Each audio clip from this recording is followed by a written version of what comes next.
요즘 그리고 당장 오늘은 어떤 콘텐츠를 보았나요? 딱히 본 게 없는데요. 라고 말해도 정답은 아닐 겁니다. 왜냐하면 이제 콘텐츠는 우리 일상 곳곳에 침입해 있기 때문이죠. 인스타그램의 릴스와 유튜브의 브이로그, 뭐 넷플릭스의 드라마, 친구가 직접 전해주는 썰과 짤까지 다양한 형태의 콘텐츠와 함께 살고 있습니다. 그래서 오늘 질문은 콘텐츠에 관해 묻습니다. 함께 해주실 분은 송근영님입니다. 근영님, 안녕하세요. 네. 그러면 직접 자기소개 해주시겠어요? 네. 저는 이제 동료 수경님과 함께 턱 깨는 여자들이라고 하는 콘텐츠 기획사를 운영하고 있고요. 주요한 형태는 이제 출판과 전시인데 한 달에 한 번씩 발행되는 뉴스레터로도 열심히 활동하고 있습니다. 거기서 저는 콘텐츠 디렉터를 맡고 있습니다. 네, 사실 제가 근영님을 같이 질문을 나누면서 이렇게 대화를 나누고 싶었던 이유가 근영님이 이제 학교 안에서는 문화 제도에 관해서 공부를 했고 또 학교 밖에서는 어, 굉장히 미디어 콘텐츠를 즐겨보시는 그런 헤비 유저라는 거를 제가 알고 있기 때문에 같이 모셨었고 앞서 말씀드린 톡케는 여자들 같은 경우에는 저도 2023년이죠. 그때 같이 함께 협업을 하기도 했던 그런 인연이 있습니다. 그런 이제 인연이 있고 또 근영님이랑 저랑 그 사이에 약간 텀이 있었는데 또 그동안 어떻게 지내셨는지도 궁금합니다. 네, 턱 깨는 여자들은 이제 외로움을 끊고 끼어들기라는 신간을 작년 7월에 발행을 해서 핫한 군산 북페어와 서울국제도서전 등에도 나가서 많은 독자들을 실제로 배웠고요. 그리고 개인적으로는 이제 제가 뉴노멀 뉴노멀 라이프를 살고 있는데 이건 어떤 이야기냐면 제가 작년 말부터 지금 현재까지 이제 중증 아토피가 재발을 해가지고 이제 세 번째 아토피 라이프를 다시 살고 있는데 엄청나게 많은 게 바뀌더라고요. 일상이 거의 송두리째 바뀐다고 해도 과언이 아닌데 이거를 왜 말씀드리냐면 이게 제가 콘텐츠를 바라보는 관점과도 굉장히 연관이 많이 되어 있더라고요. 이번에 이 방송을 준비하면서 생각을 많이 해보다 보니까 네, 그래서 아토피 환우들은 도대체 어디에서 어떻게 살고 있는가? 이 화면에 비치지 않고 드러나는 분들이 거의 없잖아요. 사실 근데 주변에서 여름이면 나 아토피 심해졌어. 아니면은 나 간지럽고 뭐 어떤 게 있어. 이런 식으로 얘기할 때만 종종 듣게 되는데 사실 화면에서는 굉장히 아무 질병이 아닌 것처럼 없는 질병인 것처럼 드러나는 경우가 아무것도 없으니까 이게 이제 화면에서 오는 이미지의 힘, 그 중에 이런 질병과 관련된 것도 있을 수 있겠다 싶어서 제가 이제 아토피라는 거를 앓고 있다는 것을 좀 적극적으로 얘기하면서 활동하고 싶어서 네, 이런 얘기를 꺼내 보았습니다. 이건 아마 나중에 콘텐츠 얘기할 때도 이어질 것 같아요. 음, 네, 근영님이 이렇게 근황을 직접 어떻게 보면 약간의 고백처럼 말씀을 해주신 이유가 이제 특히 미디어 콘텐츠에서 굉장히 다양한 캐릭터들이 뭐 생성이 되고 있음에도 아토피 환자들이 또 사실 죄송스러운 게 보통 환자라고 말을 할까요? 보통 본인을 지칭하거나 어떻게 지칭을 하면 좋을까요? 환자라고 하는데 근데 이게 굉장히 경중부터 중증까지 너무 다양한 베리에이션이 있어가지고 환자처럼 안 보이는 경우가 많아요. 스스로는 굉장히 많은 애로사항을 겪고 있음에도 불구하고 하지만 정체성적으로는 환자라고 생각하죠. 네. 네. 그러면 아토피를 가지고 살아가는 분이라고 한번 이야기를 해보면서 아토피를 가지고 살아가는 분들이 제 주변에도 생각보다 굉장히 이제 많고 이게 좋아졌다 나빠졌다 하는 부분들이 이제 있는데 우리의 실제 삶은 이런데 미디어 콘텐츠 안에서는 이런 부분들이 전혀 보이지 않고 너무나 매끄럽게 이제 흘러간다라는 그런 부분들을 지적하시면서 말씀해 주신 것 같아요. 좋습니다. 그러면 다시 이제 곧바로 이런 이야기를 이어나가기 위해서 각자가 정의하는 콘텐츠란 무엇인가, 콘텐츠의 정의랑 개념을 각자의 시선으로 한번 먼저 이야기를 하고 시작해 보겠습니다. 먼저 근영님은 콘텐츠란 무엇일까요? 근영님에게. 저는 아무래도 이제 제가 턱 깨는 여자들에서 뉴스레터에서 소개하는 콘텐츠에도 대부분이 책 아니면 미디어 콘텐츠인데 저한테는 미디어 콘텐츠라는 의미가 굉장히 큰 것 같아요. 왜냐하면 어렸을 때부터 그런 장르로부터 굉장히 많은 영향을 받아왔고 상호작용을 해왔고 그리고 제가 어, 사실 많이 본다기보다는 되게 취향적으로 날카롭게 본 것을 또 보거나 아니면 분석하거나 하는 편인데 대부분 그 미디어 콘텐츠로부터 한 시대의 트렌드나 상황이나 사회상을 분석하더라고요. 제 스스로가. 그래서 저는 그런 제 경험에 비추어서 미디어 콘텐츠를 위주로 말씀을 나누게 될 것 같습니다. 네, 근영님이 생각하는 이제 콘텐츠는 특히나 미디어 콘텐츠이고 미디어 콘텐츠라고 하는 거는 그러니까 이제 드라마나 영화나 또 뭐 다큐멘터리 이런 것들을 말을 하는 거겠죠. 그런데 이제 반면에 사실 제가 이제 정의하고 또 근영님께 이렇게 질문을 드린 그 범위 안에서 콘텐츠는 훨씬 더 이제 넓은 개념이거든요.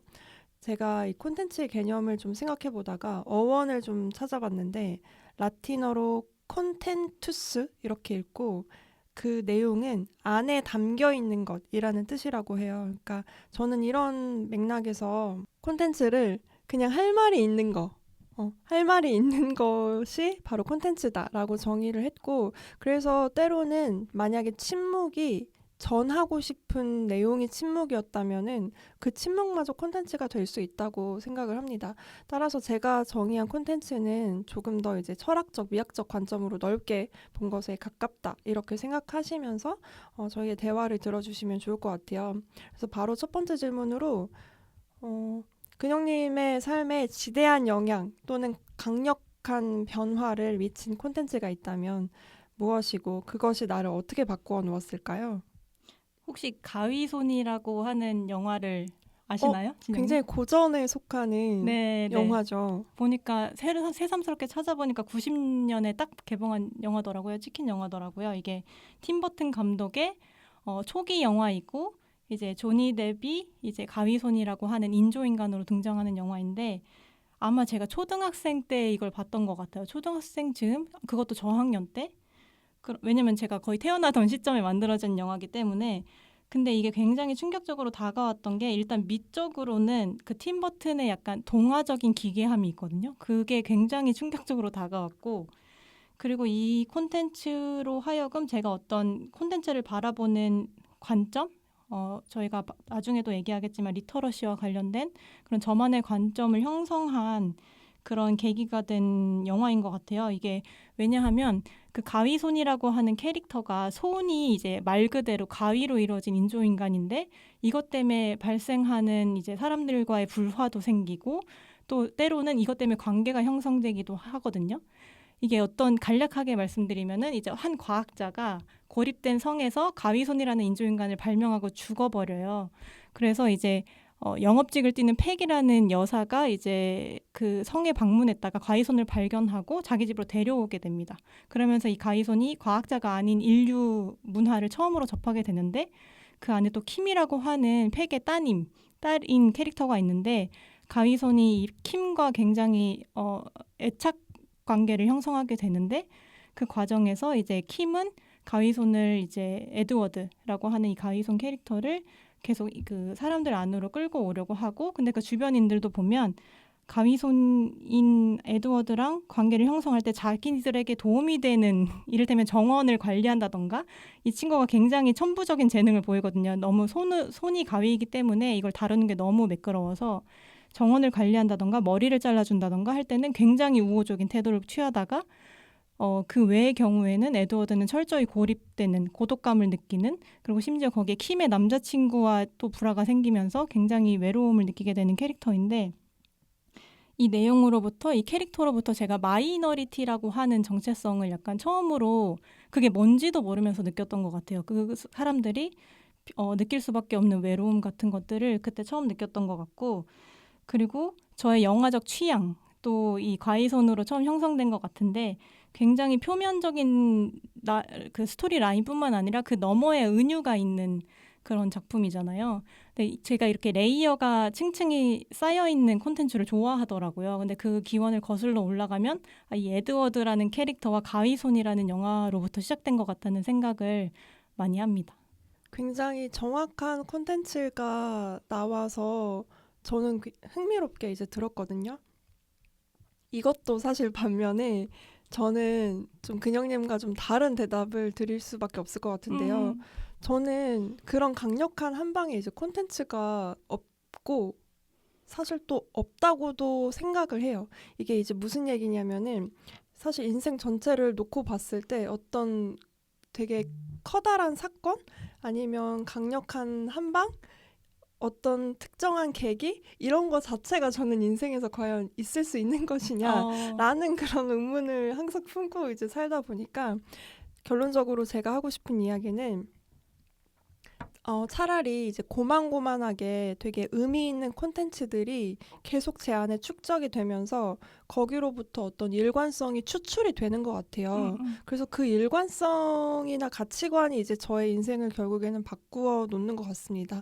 그래서 저의 대답은 아쉽게도 저는 그런 지대한 영향을 미친 콘텐츠는 떠오르지가 않고 그냥 차근차근 축적된 것이 저에게 중요한 것 같다라는 답변을 이제 드리도록 하겠습니다.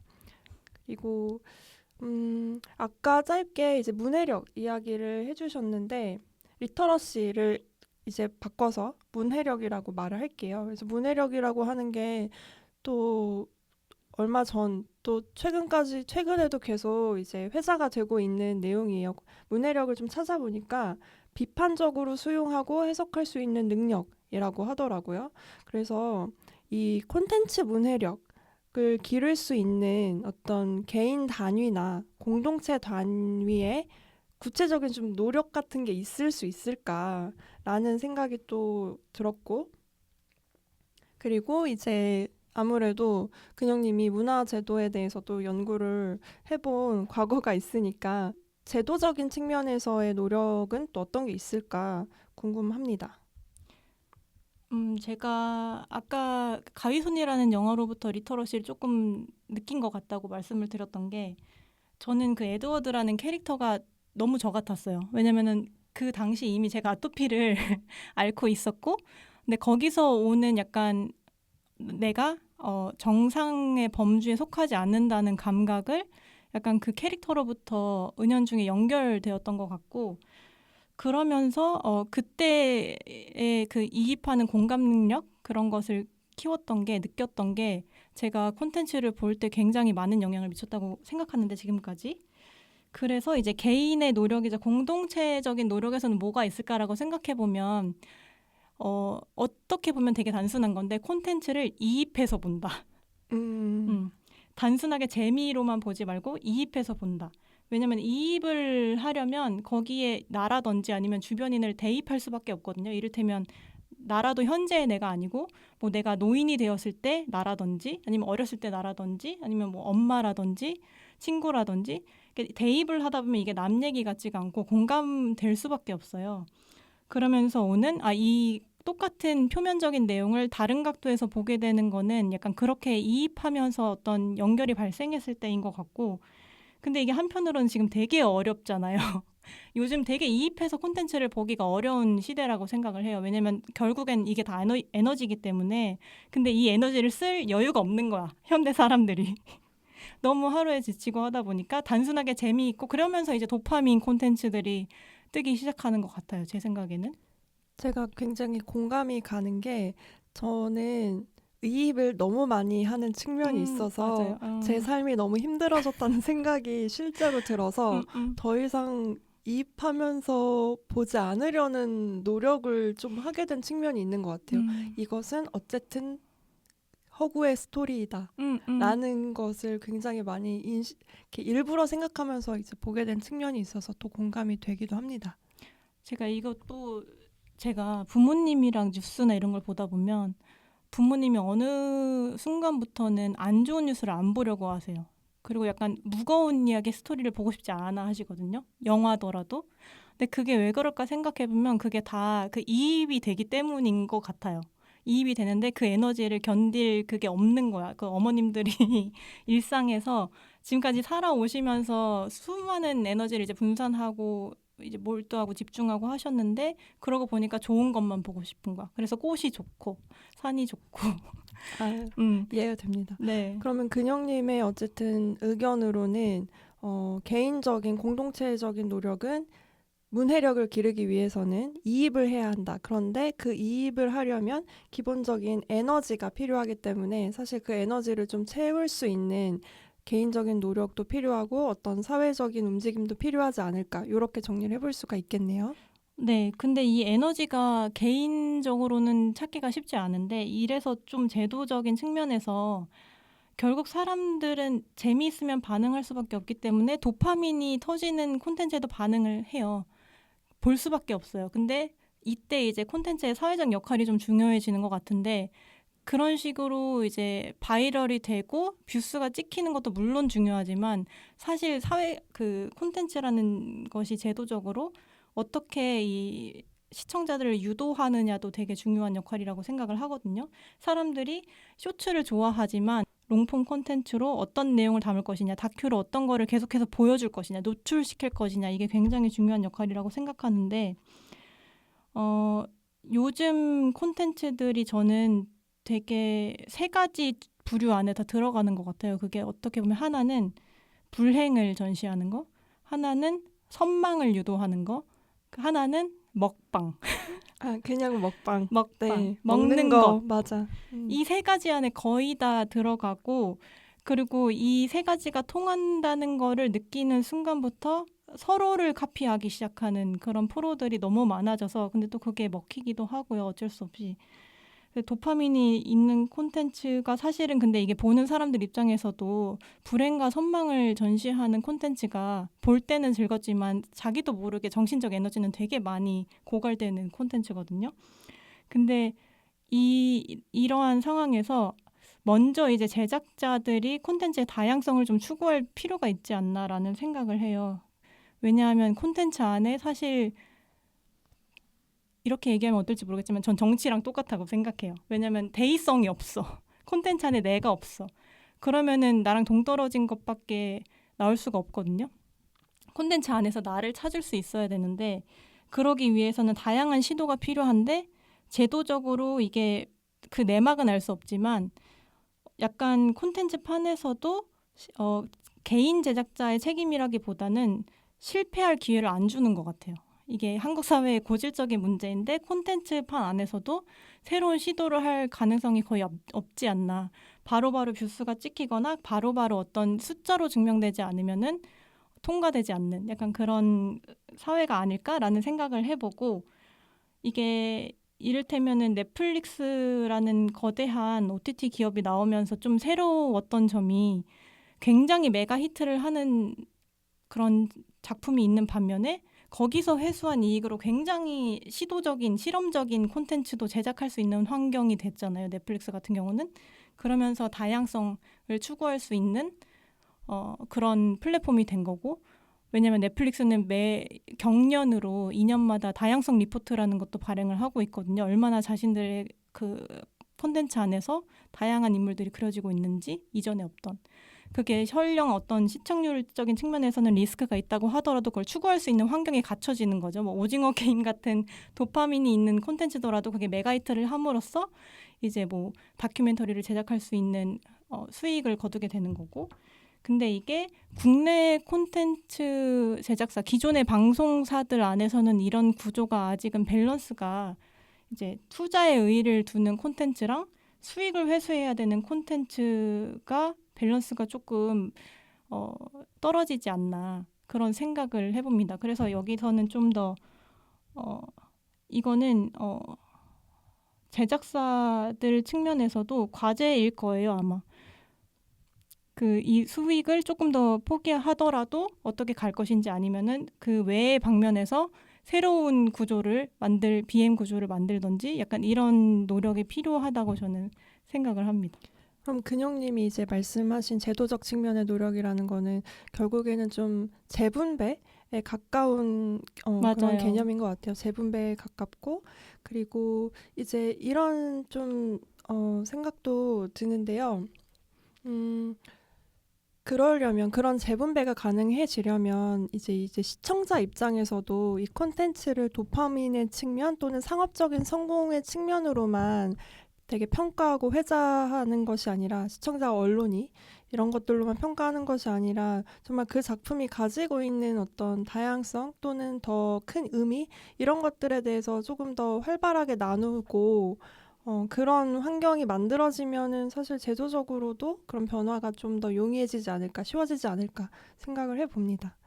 네, 좋습니다. 되게 제가 생각해보지 못했던 측면이라서 저도 너무 재미있게 들었고, 그 다음으로 이제 생각했던 질문은 그럼 현 시점에 이제 아까 콘텐츠의 정의를 저희가 간략하게 이제 해봤는데 그렇다면은 좋은 콘텐츠란 무엇인가?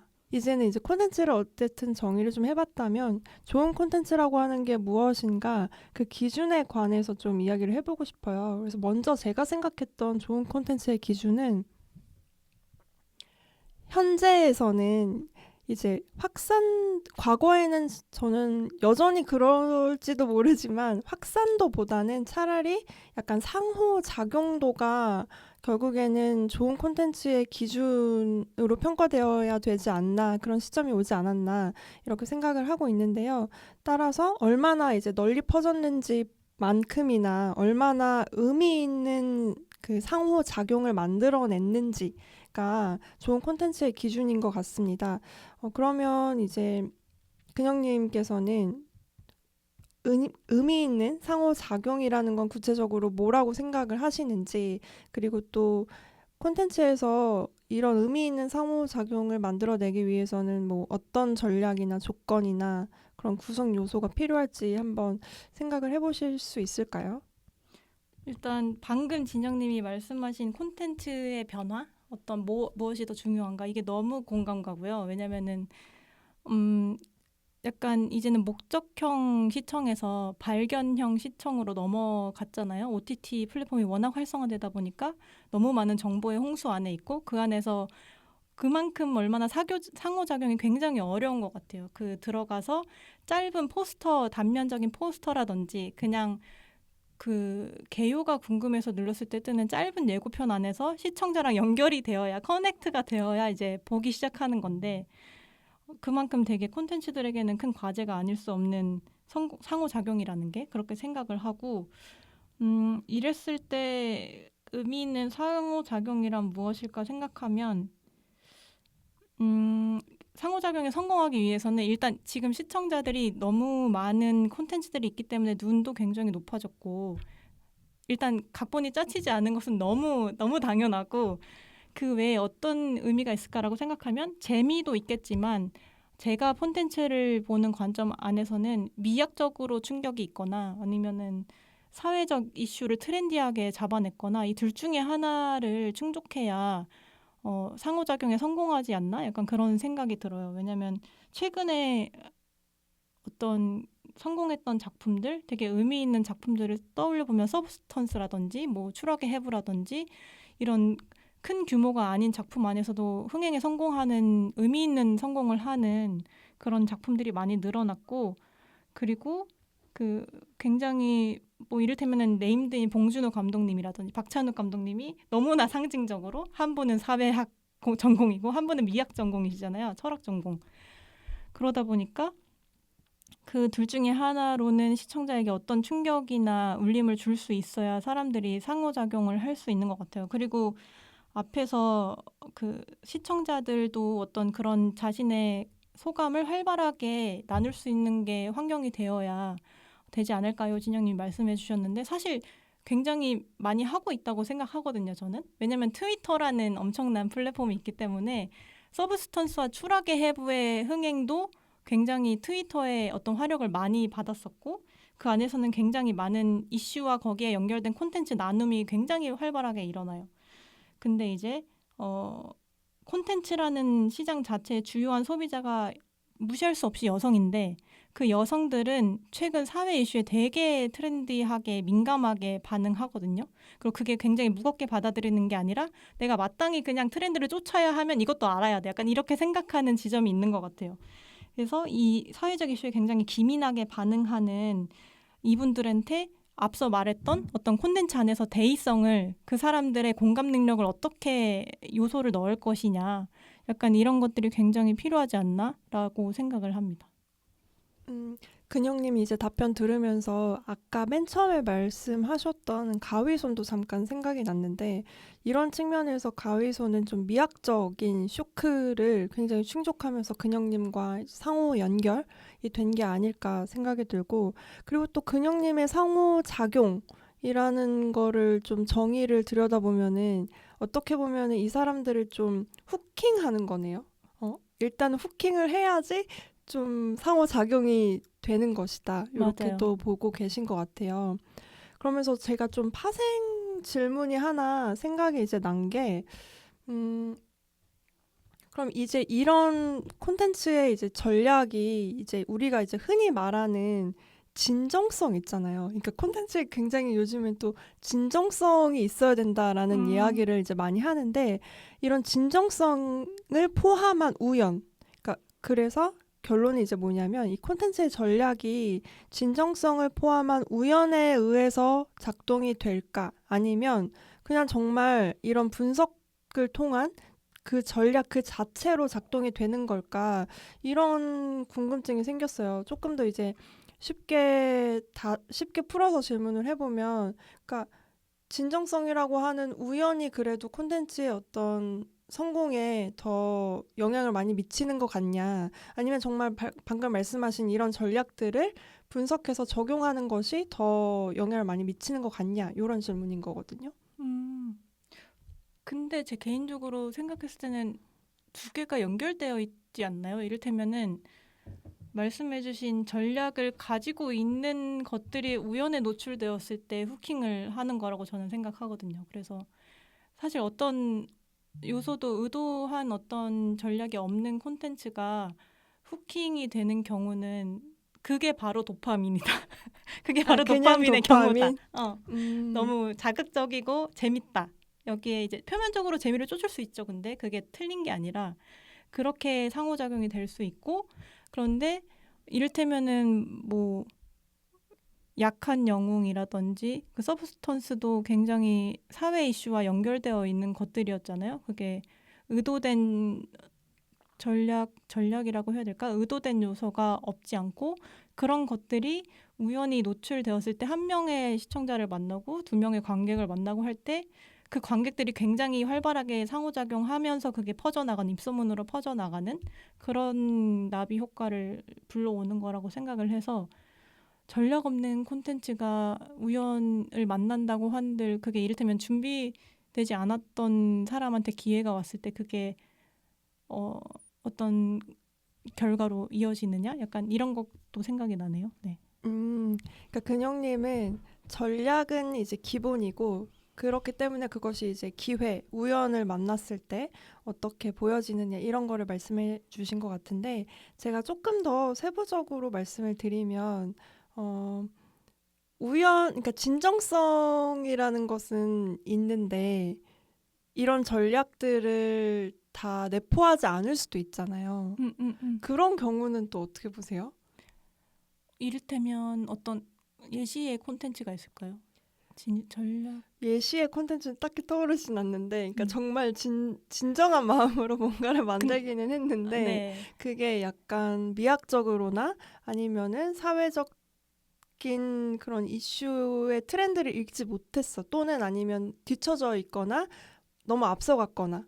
그렇게 됐을 때는 좀 만나기 어려울 수도 있잖아요. 그래서 그런 콘텐츠에 대해서는 역시 좀 성공하기가 어려운 걸까요? 전략이 어쨌든 그런 진정성보다는 전략이 더 중요하다라고 저는 사실 음. 들렸어가지고. 아, 모든 콘텐츠가 이를테면 이게 밸런스의 문제인 것 같은데 모든 콘텐츠가 재미도 추구하고 의미도 추구하고 미학도 추구하고 약간 요소들이 있을 거란 말이에요. 하나만 추구하면서 나머지를 다 버리는 도외시하는 것이 아니라 그런데 이제 그 진정성이 결국은 내가 의도하지 않아도 진정성이 재미에 있으면 그게 재미적 요소가 전략이 될 수 있고 진정성이 내가 그 서브스턴스 같은 경우에도 여성 감독이 약간 자전적인 이야기로 쓴 걸로 알고 있는데 이런 식으로 어떤 각본과 어떤 의미에 있다고 하면은 그게 내가 이거를 반드시 전략으로 여성 타겟을 노리겠어라고 하지 않아도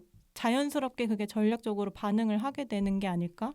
그런 생각이 들어요. 그래서 그냥 그 어떤 재미, 미학, 뭐 의미 이런 요소에서 어디에 내가 더 진정성을 두고 있느냐는 티가 날 수밖에 없고, 근데 그 한 가지라도 되게 뾰족하게 담겼을 때 그거는 전략과 같은 반응을 불러내는 것이 아닌가라는 생각을 해봅니다.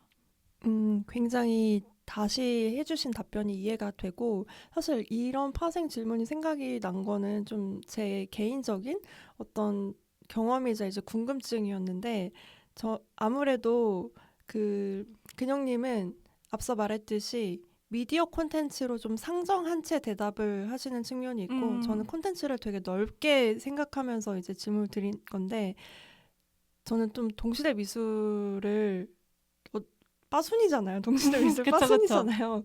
동시대 미술을 정말 좋아하고, 그리고 제 주변에 동시대 미술 하시는 분들, 그리고 또 어떻게 보면은 음, 음, 인문학이라고 하는 것들을 다루는 분들이 대부분인데, 이분들의 진정성이 정말 엄청나거든요. 음, 그런데 이분들이 만드는 콘텐츠에 가- 어, 여러 가지 이유로 미학적인 부분이 부족할 수도 있어요. 왜냐하면은 이제 정말 자본이 적다거나 아니면은 같이 협업하는 사람들의 인원이 정말 제한되어 있다거나, 그리고 이론적인 어떤 공부를 한 것이지 그것을 기술적으로 표현하는 것들을 같이 배우는 경우는 또 아닐 수도 있다 보니까, 그런 부분에서 이제 진정성은 정말 넘치는데 미학적인 부분이 그것을 다 보여주지 못할 때도 있고, 그리고 또 사회적인 주제를 건들기는 하는데 그것이 정말 너무나 앞서 있을 때도 음. 있어요. 그런데 진정성은 정말 보장을 이제 옆에서 봤을 때는 보장을 한다는 말이죠. 근데 이런 인문학 콘텐츠들, 또 되게 동시대 미술 콘텐츠들은 그렇다면 성취할 수 없는 어떤 성취를 좀 하기 어려운 것일까? 그 흔히 말하는 미디어 콘텐츠가 이루는 그런 성취들을, 그런 궁금증이 생겨서 제가 이 질문을 한 거였습니다. 음. 이런 관점 차이가 되게 흥미로운 것 같아요. 네, 콘텐츠를 다루면서. 콘텐츠를 어떻게 보느냐에 따라서 또 답변이 달라질 수도 있으니까. 네, 그리고 그 미술과 미디어 콘텐츠 시장이 정말 너무나 여러 측면에서 달라서 이런 차이가 되게 흥미로운 것 같아요. 근데 분명한 거는 동시대 미술 콘텐츠도 굉장히 활발하게 만들어지고 있기는 하거든요. 그리고 나름의 성공 사례도 있고요. 그래서 한번 여쭤봤고요. 이거는 한번 또 이걸 들으시는 분들, 그리고 또 저희도 더 고민을 해보면 더 좋을 것 같습니다. 그래서 이제 벌써 마지막 질문을 이제 해보려고 하는데요.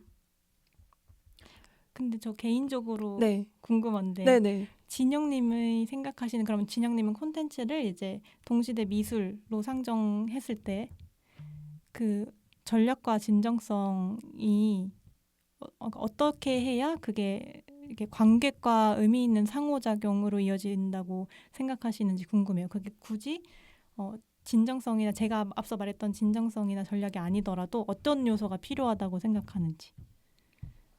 저는 지금의 시점에 와서는 차라리 진정성보다는 전략을 선택하는 방법이 더 효과적이지 않을까. 그러니까 음, 상호작용을 하는 데는. 왜냐면은 상호작용을 한다라는 것 자체에 진정성도 내포가 되어 있다고 생각을 해요. 왜냐면 상호작용을 하고 싶다는 마음 자체가 진정성 없으면 할 수가 없는 거기 때문에. 음, 그리고 또 저는 콘텐츠에 있어서 진정성이라는 것 그 자체를 좀 의심하는 태도를 좀 가지고 있거든요. 그러니까 왜냐하면 저 정말 진정성 있게 콘텐츠를 만들지만 그것은 아주 종종 진정성이 없을 때도 있어요. 왜냐하면 그 콘텐츠를 만드는 사람이 진짜 살아있는 사람이기 때문에.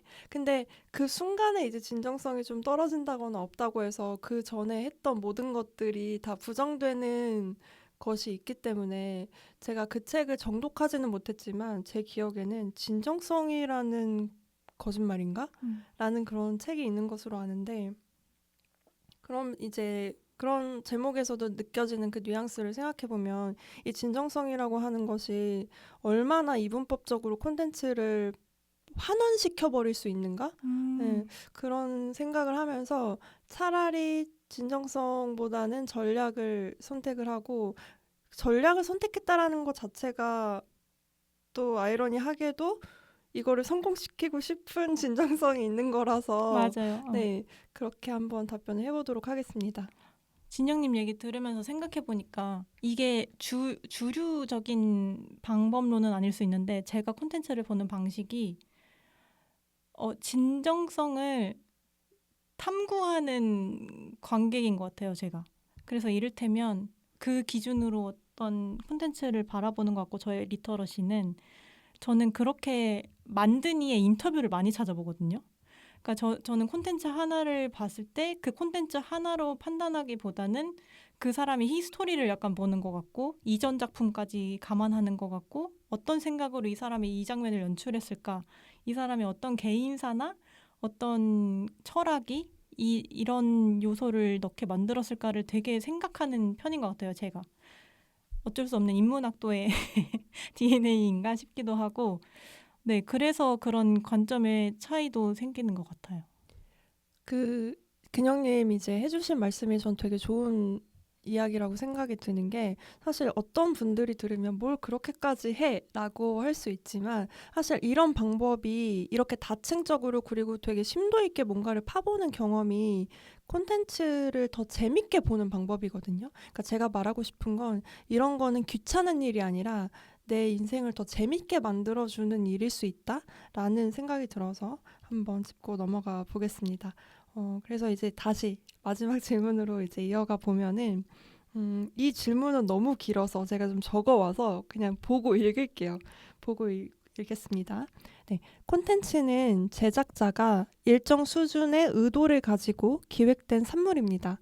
그런 맥락에서 콘텐츠 제작자라는 표현보다 콘텐츠 크리에이터라는 용어를 더 자주 사용하기도 하고요.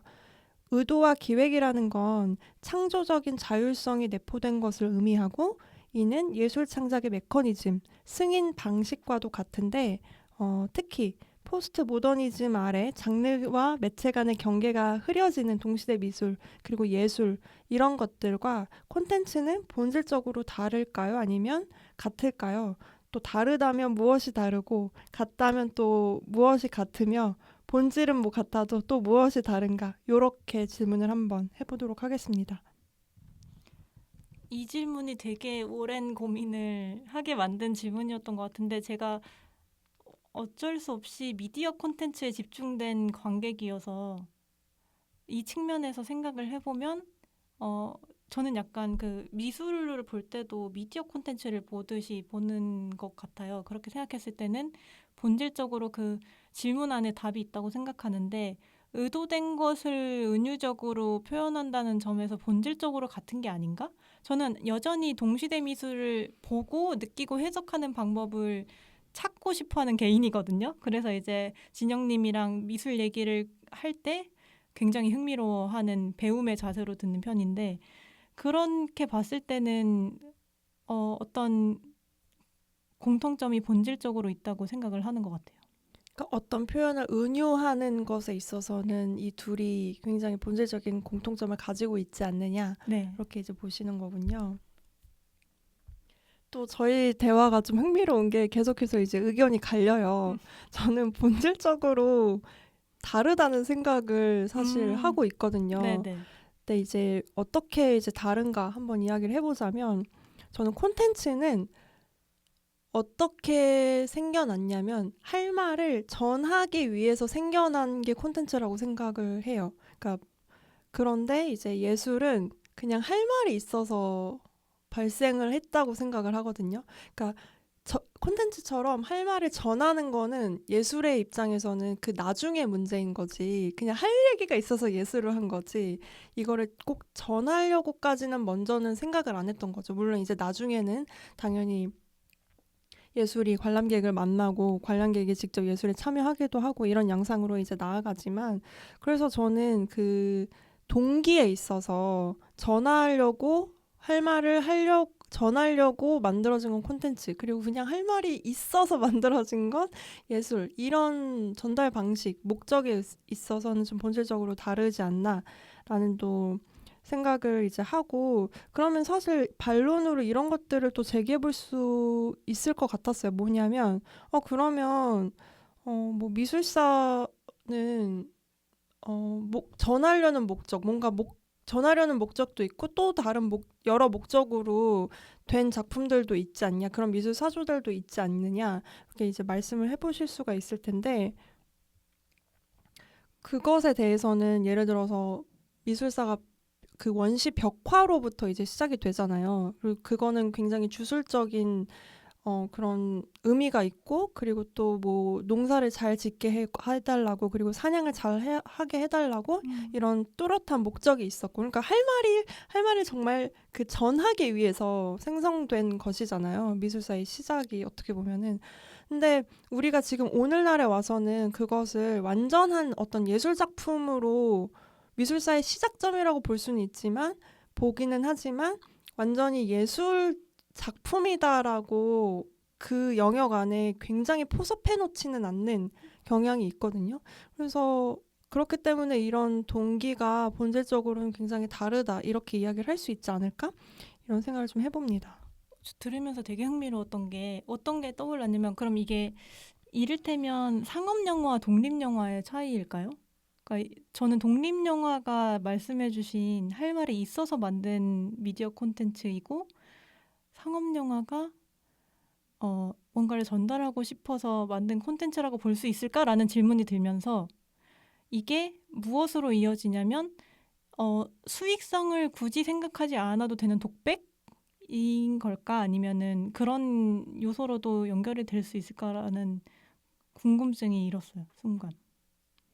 근데 그거를 완전히 그렇게 좀 나눠서 포섭할 수는 없는 것 같고, 왜냐하면 저는 이제는, 그러니까 예술의 본질을 얘기하자면 할 말이 있어서 그냥 생성이 된 것은 맞지만, 지금 오늘날의 이제 예술이라고 하는 거는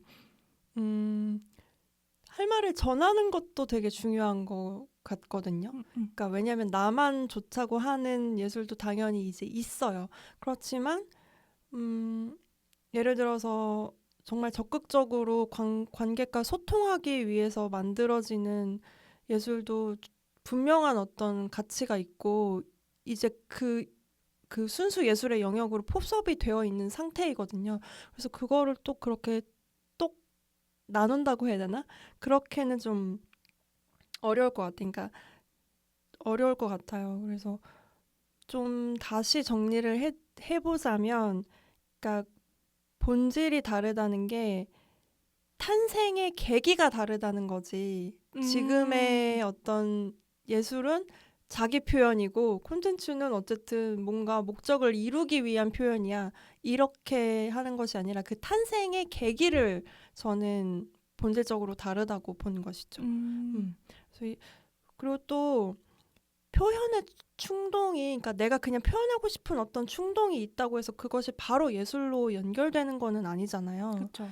그래서 제가 이제 미술을 공부한 바로는, 이제 미술이라고 하는 거는 계보가 상당히 중요한 학문인 거거든요. 그러니까 누가 누구한테 이런 영향을 받았고, 그리고 그 마침내 그 영향을 그러니까 부정하는 건 아니고 그 영향을 전복시키고, 그러면서 새로운 예술이 나아가고, 이런 식으로 영향받고 뒤집고 나아가고, 이런 어떤 서사를 가진 게 이제 미술사인 건데, 사실 콘텐츠라고 하는 거는 너무나 광범위하게 동시다발적으로 발생하기 때문에 미디어 콘텐츠는 역사를 서술하는 것이 가능할 수는 있을 것 같아요. 그런데 이제 우리가 그 앞에 얘기했던 숏폼이나 이런 것까지 다 포함한다면 콘텐츠의 역사를 기록할 수가 있을까? 그런 관점에서는 사실 계보를 이을 수 없기 때문에 이 부분도 좀 예술이 서술되는 방식에 있어서 좀 본질적인 차이가 있지 않나라고 생각을 해봅니다. 그러니까 여기서 계속해서 조금 애매할 수는 있기는 한 게, 근영님이 생각하시는 콘텐츠의 범위는 어쨌든 미디어 콘텐츠에 많이 이제 상정이 된 것이고, 제가 생각하는 콘텐츠는 정말 숏폼이나 그리고 밈 이런 것까지 다 합쳐진 것이기 때문에 범위가 너무 다르기는 하죠. 그래서 여기에서는 완전히 공감할 수 있는 부분도 있고, 조금 논리적으로 부족한 부분이 있을 수도 있다고 생각은 듭니다. 그리고 제가 좀 하고 싶었던 이제 말이 뭐였냐면은, 좀 미술은 또 콘텐츠와 또 어떤 본질에서 좀 다르다라는 생각을 했었냐면은 제가 막 미술사를 공부하면서 느낀 것은 미술은 실패할 시도가 필수적인 분야라는 생각을 하거든요. 그러니까 이 시도가 반드시 실패하거든요. 근데 그것을 아는데도 그냥 하는 거고, 근데 그 시도가 너무나 유의미한 분야인 거예요. 근데 이제 콘텐츠 같은 경우에는 실패할 시도를 줄이려는 방법들이 많이 그 연구가 되죠, 차라리. 어떻게 보면. 그래서 그런 부분에 있어서도 조금 다른 부분이 좀 있다라는 생각을 이제 했어요. 그러면서 본질적으로는 근데 다르지만 점점 같아지고 있는 부분이 또 의외로 많은 것 같아요. 일종의 굉장히 순수한 자기 표현을 콘텐츠로 난 정말 기록용으로 하는 거야. 이런 것도 어떻게 보면 예술의 본질, 초기 탄생했던 예술의 본질과 좀 가깝기도 하고, 실패할 시도를 콘텐츠에서도 또 발견하기도 하고, 그래서 오히려 본질은 다르지만 점점 같아지고 있다라는 생각으로 이제 마무리를 해볼 수가 있을 것 같습니다. 그 실패할 자유로 결국 귀결되는데 이게 말씀하신 것처럼 어쩌면 궁극적으로는 같은 지점이 되어야 할 것 같은 게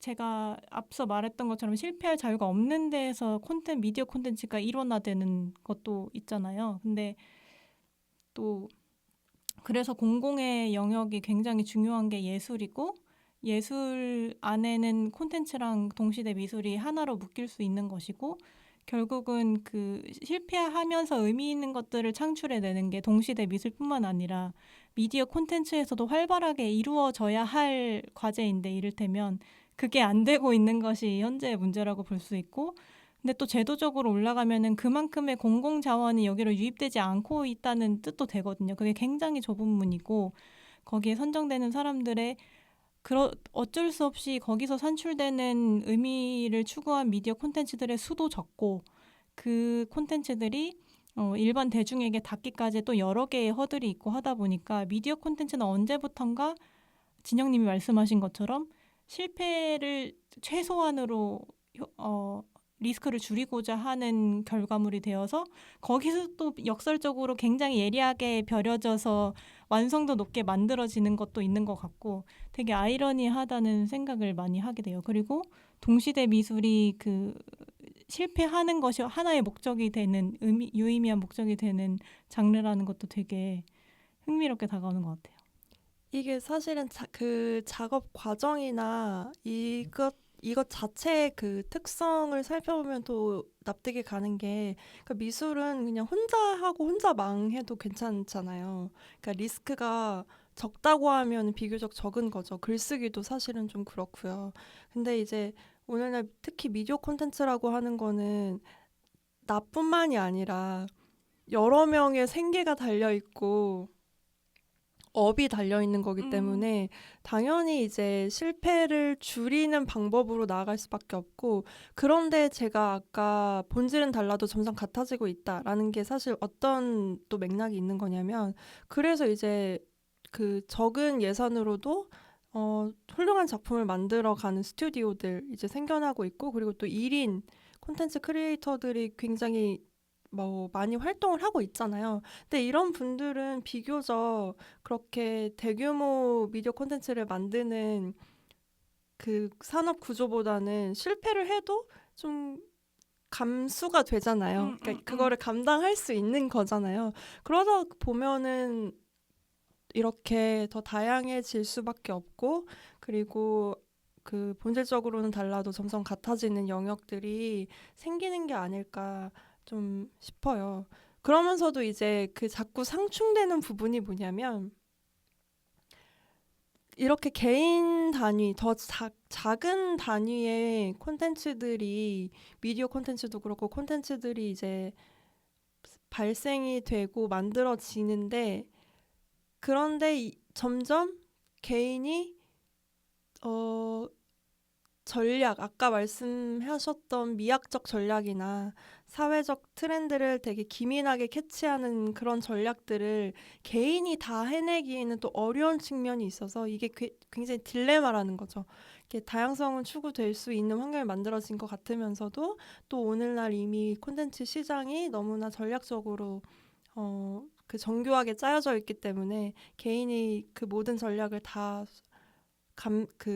계산하면서 정말 실행하면서 작품을 남기기는 되게 어려우니까 그런 부분을 좀 어떻게 해야 될까 이런 고민을 좀 하게 되는 것 같아요, 저는. 그게 되게 시장 논리적으로 유튜브라는 플랫폼이 나오면서 그 리스크를 감수하면서 새로운 시도를 하는 콘텐츠들이 이제 유튜브로 빠지고 있는 모양새잖아요. 이를테면 진영님이 말씀하셨던 것처럼 미디어 콘텐츠라는 장르는 개인의 리스크만 감수하면 되는 게 아니라서 어려운 지점이 있었는데 유튜브에서는 그게 가능하고 나의 시간만 투자하면은 퀄리티는 조금 떨어지더라도 여러 가지를 만들 수 있고 그러다 보니까 실제로 공중파에서는 개그 코너 프로그램이 없어졌는데 폐지됐는데 호응을 얻지 못해서 굉장히 높은 감도의 그 개그는 어떤 해학이어야 한다는 거를 몸소 보여주는 분들이 유튜브에 쇼폼으로 등장하면서 오히려 그분들의 조회수가 많이 올라가고 그분들의 수익 창출을 얻어갈 수 있고 이런 것들이 유튜브가 그런 사회적 역할을 대체하는 모양새도 조금 나타나면서 그것 때문에라도 어떤 생태계 밸런스가 묘하게 맞아가면서 서로 이제 기존의 대형 제작사들이나 이런 곳에서도 그들의 코드가 성공 코드가 무엇인지도 분석해야 하고 좀 견제할 수도 긍정적인 견제를 할 수 있어야 되지 않나라는 생각도 들고 제가 최근에는 아니고 제가 평소에 브이로그를 되게 많이 보거든요. 근데 이 브이로그라는 게 보는 사람이랑 안 보는 사람이랑 되게 갈리더라고요. 안 보는 사람은 왜 봐? 이러고 저도 잘 봐요. 잘 보세요? 그럼 이거 얘기해보면 재밌을 것 같은데 진영님은 브이로그 왜 보시는 것 같아요? 저는 사실 제가 많이 놀지를 못해요. 그래서 맨날 책상에 이제 앉아서 공부하거나 일에 관련된 것들을 너무 많이 하다 보니까 정말 밖에 나가서 놀지를 못해요. 그래서 그냥 다른 사람들은 어떻게 노는지 궁금해서 봐요. 그쵸. 약간 대리만족도 느끼고 그러니까 전 대리만족도 아니고 진짜 뭐 하고 노는지 저는 안 노니까 노는 법을 잊어버렸어. 뭘 하고 노는지 정말 궁금해서 봐요. 그리고 막 보면서 막 놀래요. 서울에 정말 이런 곳이 있어? 막 이러면서 보면서 놀래요. 발견도 되고 트렌드도 알고 저도 비슷한데 일반인들의 일상이 되게 많잖아요. 브이로그는. 그러니까 내가 오히려 내 입장에서는 그들의 브이로그가 공중파에서 만들어지는 프로그램들보다 더 나랑 가까운 얘기인 거야. 맞아요. 네. 공중파에서 보는 건 너무 지치는 프로그램들이 많은데 개인적으로 저는 그들의 일상 속에서는 오히려 그게 더 다큐멘터리인 거야, 나한테는. 그래서 브이로그를 되게 많이 보는 것 같다고 최근에 깨달았어요. 자각을 했는데. 약간 이런 것도 그렇고 사실 그 스크린 타임 같은 거 보면은 유튜브를 OTT보다 많이 보는 사람도 되게 많을걸요? 그러니까 이런 측면에서도 콘텐츠 제작하시는 분들이 이 생태계의 흐름이나 그 관람객이 쏠리는 시청자가 쏠리는 그런 흐름도 그 너머의 의미도 좀 찾아보시면 좋겠다. 약간 이런 생각을 하게 되네요. 네. 저희가 이제 미리 좀 준비해온 질문은 이제 끝났지만, 갑자기 문득 든 마지막 질문 하나 하면서 마치면 좋을 것 같은데, 근영님이 콘텐츠를 만든다면 어떤 콘텐츠를 한번 만들어보고 싶다. 이런 게 혹시 있으신가요? 제가 만든다면, 이거는 굉장히, 오래된 저의 성향이고, 이건 턱 깨는 여자들이랑도 연결되어 있는데요. 턱 깨는 여자들이 이를테면은 저의 모토가 밝은 사각지대를 조명한다잖아요. 진영님도 한때 함께 그런 활동을 하셨었고, 화면의 이미지의 권력이 굉장히 크다고 느끼거든요. 그 화면에서 뭘 보여주냐가 결국 뭐가 당연한 것이냐까지 이어지는 거고 소외감을 사회적 소외감을 해소할 수 있는 창구도 되는 거란 말이죠. 이를테면은 최근에 많은 논란이 있긴 하지만 디즈니에서 계속해서 백인 주인공들을 다른 다양한 인종으로 바꾸는 게 굉장히 많은 이슈를 불러일으키고 있지만 분명한 거는 제가 되게 감명받았던 건 그 흑인 인어공주가 탄생했을 때 그 예고편만으로 흑인 아이들이 자기가 동화 속 주인공이 될 수 있다는 걸 느끼는 순간에 그 너무 순수한 환희 그런 아이들 그 콘텐츠를 본 아이들과 보지 못했던 아이들이 어떻게 자랄지는 너무나 다른 세계라고 생각하고 그런 측면에서 이건 턱 깨는 여자들의 어떤 버킷리스트 같은 거기도 한데 그런 밝은 사각지대를 하나를 발견해서 정말 의미가 있을 만큼 임팩트 있게 조명해보고 싶다는 생각이 있어요. 그래서 아마도 장르는 다큐멘터리가 될 수도 있을 것 같고 그렇습니다. 네. 네. 아까 맨 처음에 대답해 주신 어떤 마이너리티에 집중해보는 그거에 관심을 갖는 그런 게 또 만들고 싶은 콘텐츠로도 결국에는 연관이 되는 것 같아요. 그리고 저 개인적으로 이거는 앞서 제 소개를 했을 때도 얘기했던 건데 제가 아토피에 관련된 것도 새삼스럽게 느끼고 있어요. 최근에. 사실 턱 깨는 여자들을 하는 동안에도 제 마이너리티라는 범주에서 그게 한동안 없었거든요. 왜냐면은 제 이야기가 아니면은 그걸 인지할 수가 없어요. 어쩔 수 없이 사람들이. 그런데 이제 최근에 다시 이 일상을 살아가면서 아토피라는 그 군락에 대해서도 되게 다시 생각해 보게 돼요. 사실 되게 많거든요. 6, 70만 명 정도 되고 한 해에 수험생보다 많은 숫자인데 다들 어디서 뭐 하고 있는지 그 화면에서도 그런 사람들이 잘 드러나지 않고 그래서 그런 생각을 해봤어요. 제가 브이로그 같은 거로라도 제가 어떻게 일상을 보내는지를 한번 만들어봐도 좋겠다라고 생각을 했었는데 저 너무 궁금해요. 진짜 하면 정말 볼게요. 아 진짜 네. 네. 이게 고민이 되는 게 근데 왜 안 했는지도 알 것 같고 그냥 그 일상에 뭔가를 편집하고 촬영할 틈이 없긴 하거든요. 그래서 어려운 면도 있고 사실상 어쩔 수 없이 그 화면이 사람들이 되게 보기 좋은 것을 찾잖아요. 그런데 그 고통이라든지 아니면 힘들어하는 것과 연관된 화면이 유쾌하지 않기 때문에 또 사람들이 어떻게 받아들일지에 대한 생각도 있고 한데 그래서 그런 거가 관련된 그게 영상이 아니더라도 제가 기록을 시작해 보려고 하긴 합니다.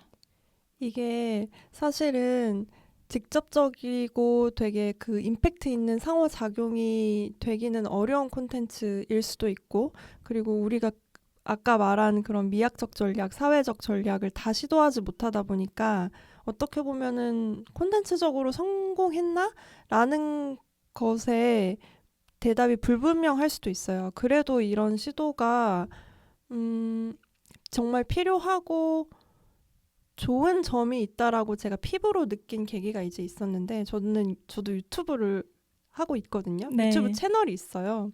유튜브 채널이 매거진 큐레이터라고 해서 큐레이터의 사생활 이름 그대로 이제 유튜브를 가지고 있는데 그게 벌써 그래도 또 몇 년 된 거예요. 그렇죠. 네. 근데 사실 조회수도 별로 나오지 않고 댓글도 별로 달리지 않아요. 근데 저는 그냥 막 2달에 한 번이라도 올리고 막 3달에 한 번이라도 뭔가를 올리고 이러거든요. 근데 어느 날 저번 달이었던 것 같아요. 저번 달에 메일이 3통이나 왔더라고요.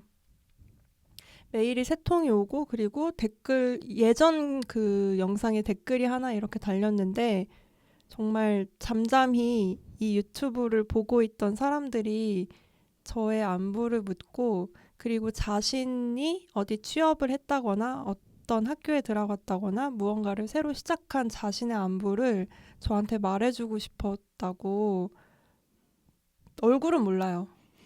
메일을 보내고 그렇게 댓글을 달았더라고요. 너무 따뜻하다. 네, 그래서 근데 왜 또 나한테까지 라고 생각을 해보면 비록 조회수가 많이 나오지 않고 댓글이 잘 달리지 않는 영상일지라도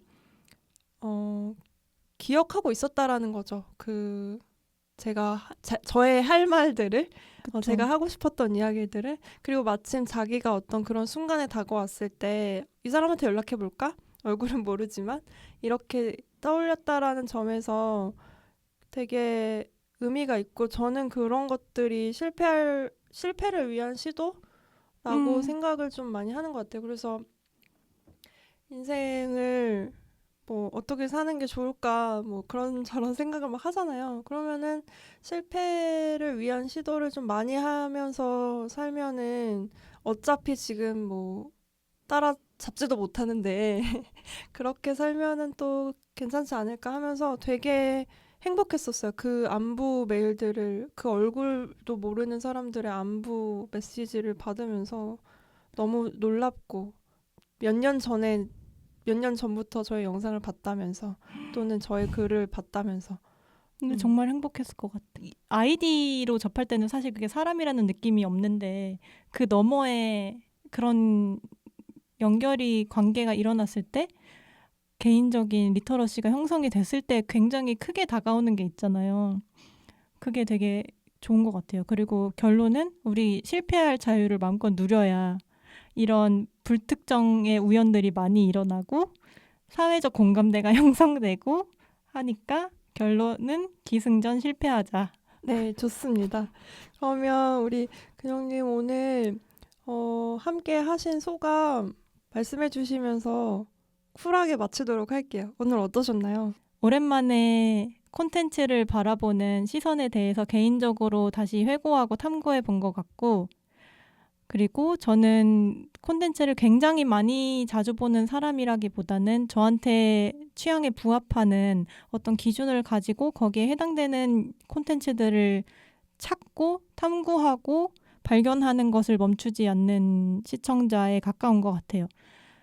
그게 취향에 맞는 것이 없으면 아예 보지 않기도 하는 그런 시청자인 것 같고, 그런 1인으로서 이 시청 형태가 사실은 되게 현대인의 어떤 경향이라고 생각을 하기 때문에 그런 측면에서 저의 어떤 고민이나 어떤 현 행동들이 어떤 의미를 가지고 있는지가 시청자를 대변해서 전달이 되면 좋을 것 같고, 또 여기에 공감이 되시거나 아니면은 다르다고 생각하시면 어떻게 갖고 또 다른지도 말씀해 주시면, 댓글로 남겨주시면 정말 재밌을 것 같다는 생각을 해봅니다. 듣고 오늘 또 누군가가 새로운 질문이나 답변을 댓글로 남겨주시면 저희 둘이 되게 좋아할 것 같아요. 그쵸? 그럼 근영님 오늘 함께 해주셔서 정말 감사하고요. 다음에 또 재밌는 얘기 나누면 좋겠습니다. 감사합니다.